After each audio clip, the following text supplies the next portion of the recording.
Kwento nyo nga. Eh, dami, meron pa nga isa, babarilin ako dahil bisyo, hindi ko siya binaban. Pwede malaman niya kung sino yan? Patay na siya, nabilang ko sa rayo. Pangalan. Victor Liuna. Magkasandaan.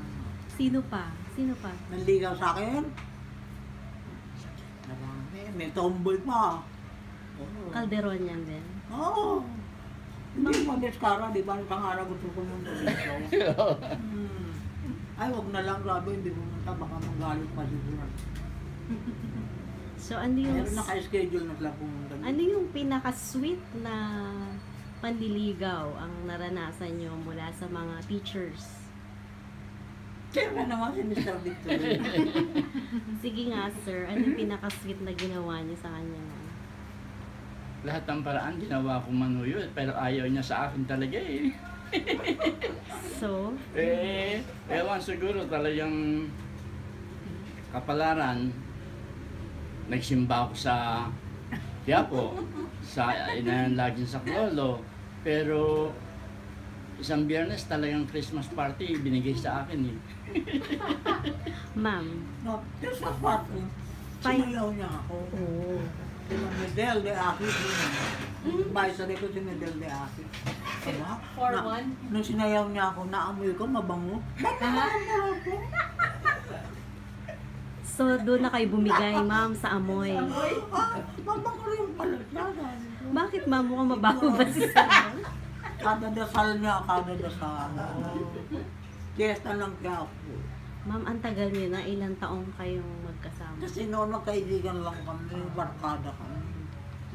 Lahat ng sekreto ko, alam niya. So, Kung niligawan ako, nagalit ako. okay.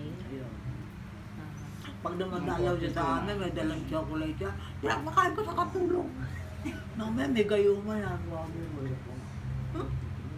Ma'am, ba't ang tagal ng pagsasama niyo? Kaming dalawa. Ilang taon na kayong magkasama? 75 kami kinasal.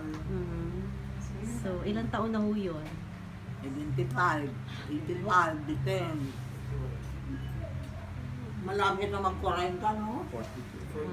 41. Sabi na walang forever, meron ko. Oo, yun na nga ang title ko dapat. No? Walang My Forever. Sir, anong sikreto niya?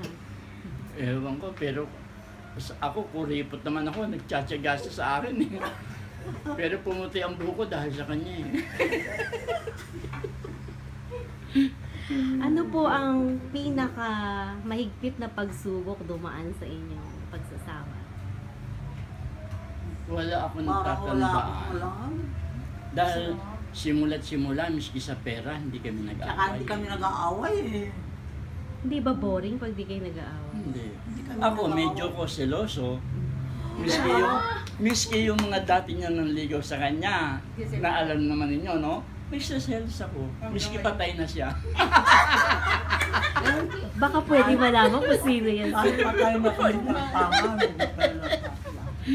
Pero hindi naman nanligaw sa kanya. Siya mismo lumayo. Dahil medyo bata eh. Sir, alam natin lahat na merong pagsubok kayo naranasan. Nagkasakit si ma'am. Ano po naramdaman niyo? Wala, basta kumapit lang ako sa Diyos, no? Lalo nung nagpatingin siya sa doktor, sabi merong bukol malapit sa utak. Akala ko agad cancer. Ngayon, nung nasa Megamall kami, kumain kami ng lugaw sa Lokyen.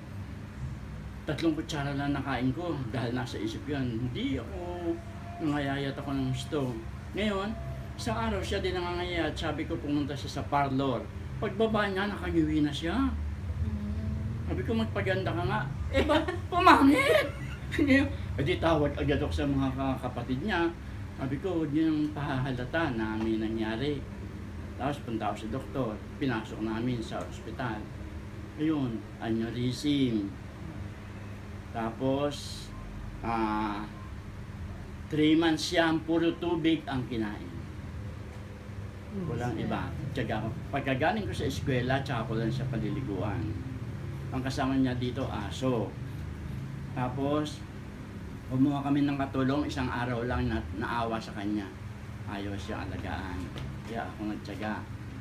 Tapos, nung nagkasakit naman siya ng sukat tae sa medical city din nila, na dialysis siya for 3 months.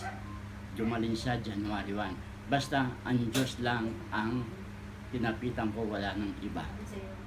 Ano iniisip niyo, ma'am, noon? Habang inaalagaan kayo ni sir? Naisip ko, naku, buti na lang na siya ng asawa ko dahil nagtiyaga siya. Mapasensya siya sa akin, alam mo minsan ako content na po. Gaano kahalaga po ang kalderon sa inyong mag-asawa?